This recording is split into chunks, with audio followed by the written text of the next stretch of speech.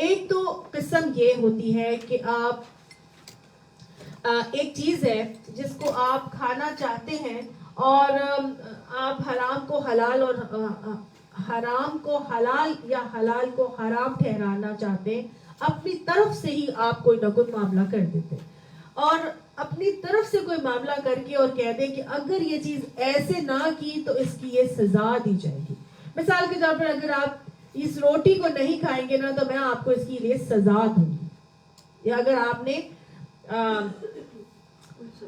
ہاں کوئی بھی چیز ہے، اگر آپ یہ نہیں کھائیں گے تو میں آپ کو سزا دوں گی. ٹھیک ہے، تو اگر آپ نہ کھانے کے اوپر جو چیز حلال ہے اس کو آپ کہہ دیں کہ اگر آپ نے یہ کھائی تو میں آپ کو سزا دوں گی، گویا آپ نہ صرف اس کو روک رہے ہیں بلکہ آپ اس کے اوپر ایک سزا بھی مقرر کر دیں گے. جیسے کہ پردے کے اوپر قانون بنا دیا گیا کہ جو کور کرے گا اس کو ہم سزا دیں گے. تو شریعت کا حصہ بنا دیا جائے تو یہ کیا ہے؟ یہ حلال کو حرام ٹھہرانا ہے.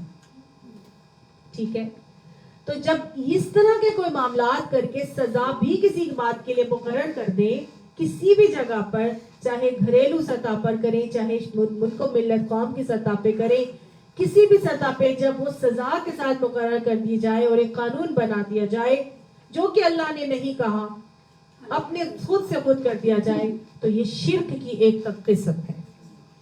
یہ کیا ہے؟ شرک کی ایک قسم ہے. اپنے آپ کو اللہ کے لیول پر لا رہے ہیں نا، اس کا ایک قانون رائج کر رہے ہیں. اور دوسرا چیز جو ہے جیسے کہ ہاں بحیرہ ہام صاحبہ وسیلہ وغیرہ کا جو معاملہ بھی میں نے آپ کو بتایا. اور اسی طرح سے عیسائیوں کے اندر ہوتا تھا، وہ ان کے جو رہبان تھے اور احبار تھے وہ کیا کرتے تھے؟ قرآن میں آتا ہے نا اتخذوا احبارہم ورہبانہم اربابا من دون اللہ. انہوں نے اپنے علماء اپنے مشائخ کو کیا کیا تھا؟ خدا بنا لیا تھا اللہ کے سوا.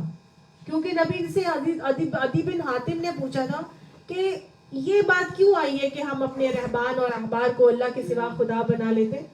تو آپ صلی اللہ علیہ وسلم نے فرمایا تھا کہ اگر وہ جس چیز کو حلال ٹھہراتے کیا تم اس کو حلال نہیں ٹھہراتے؟ اور وہ جس چیز کو حرام کرتے کیا تم اس چیز کو حرام نہیں ٹھہراتے؟ انہوں نے کہا ہاں یہ تو ہم کرتے. تو انہوں نے کہا بس یہی تو ان کو خدا بنانا. تو سمجھ آئی؟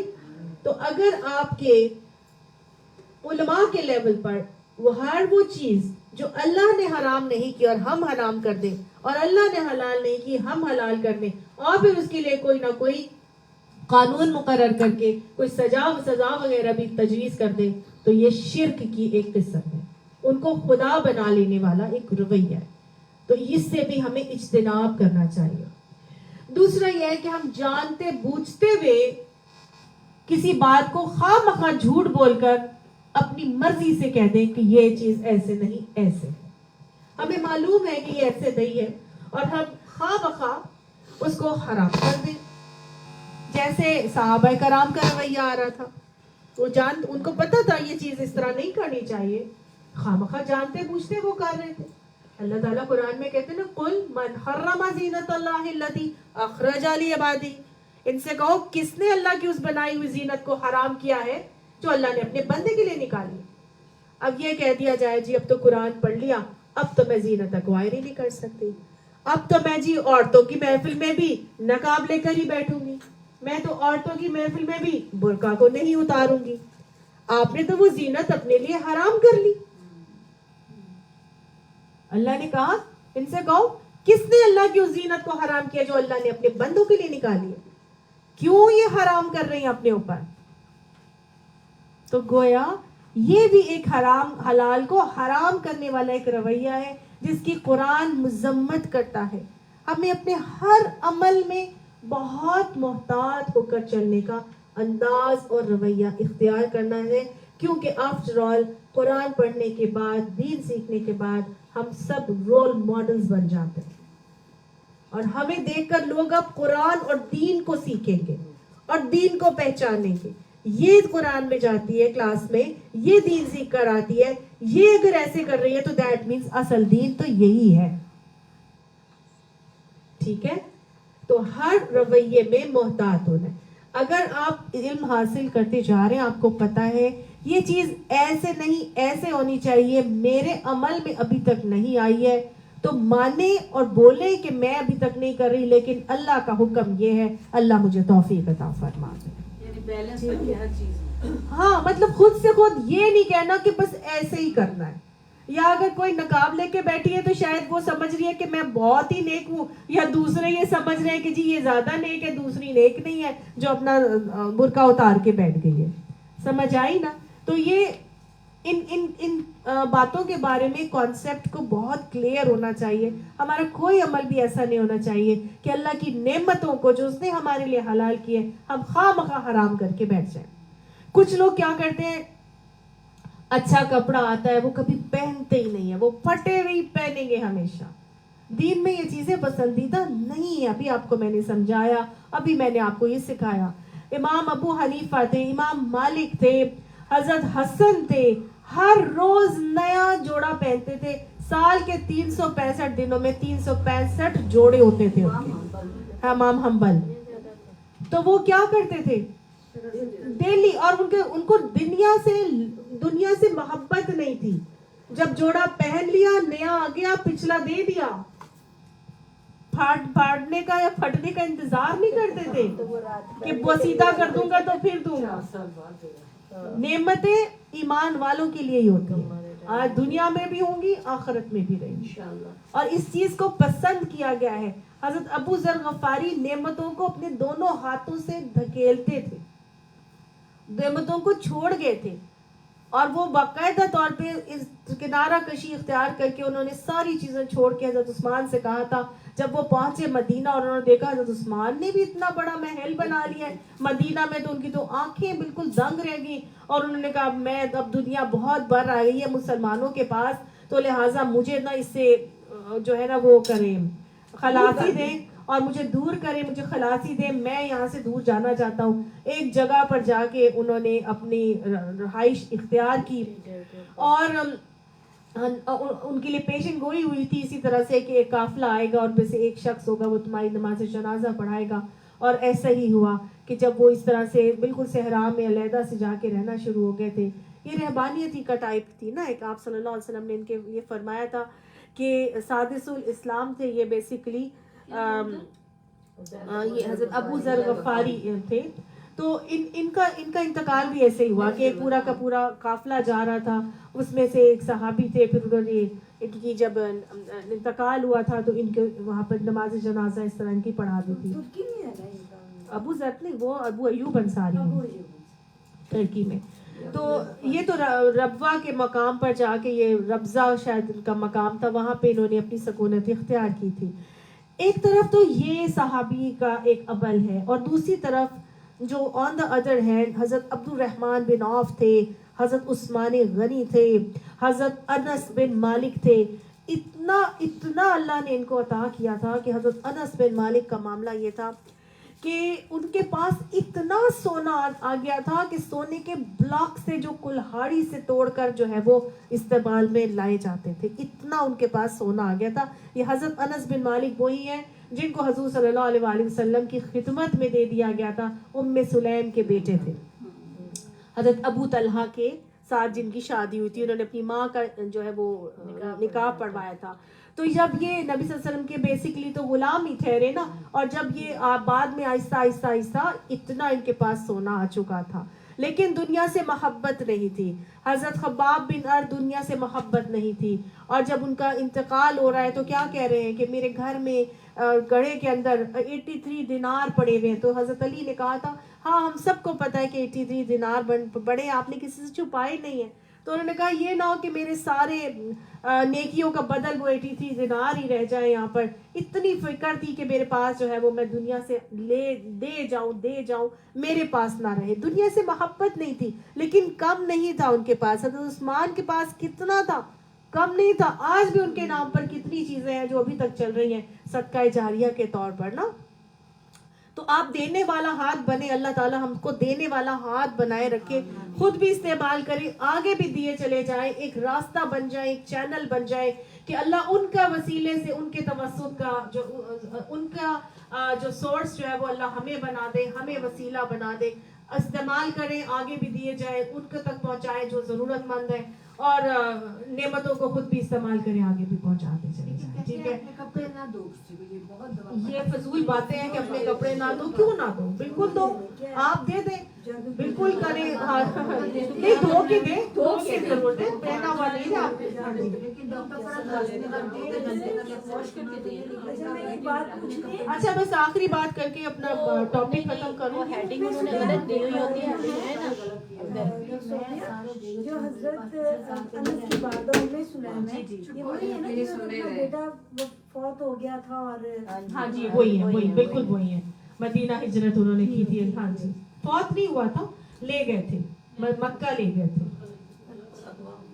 ہاں وہ ام سلمہ تھی. اچھا وہ ام سلمہ ہے. ہاں جی.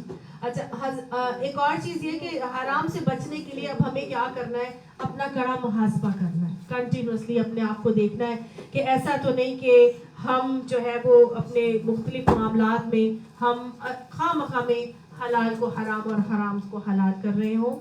دوسرا یہ کہ طیب غذا نہ کھانے والے پر اللہ کا غضب ہوتا ہے, اللہ تعالیٰ نے قرآن میں اس کا ہمیں بتایا ہے, اور انسان کی عزت اور دین محفوظ رہتے ہیں اگر وہ غذا کو طیب کھاتا ہے. ساتھ ساتھ نیک اعمال میں مدد ملتی ہے, اور اعمال کی قبولیت کا بھی باعث ہے, اور دعا کی قبولیت کا بھی باعث ہے اگر حلال رزق ہو اور طیب رزق ہو.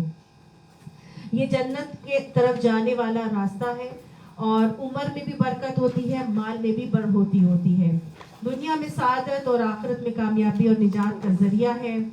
اور نیک غذا یا حلال اور طیب کھانے کی وجہ سے آپ کے گفتگو, آپ کے افعال سب کے اندر حلاوت بھی آتی ہے. ٹھیک ہے, اور اولاد میں بھی برکت ہوتی ہے, کم اولاد ہو لیکن نیک ہو, یہ برکت کا ایک سبب اور انداز ہے اللہ کی طرف سے.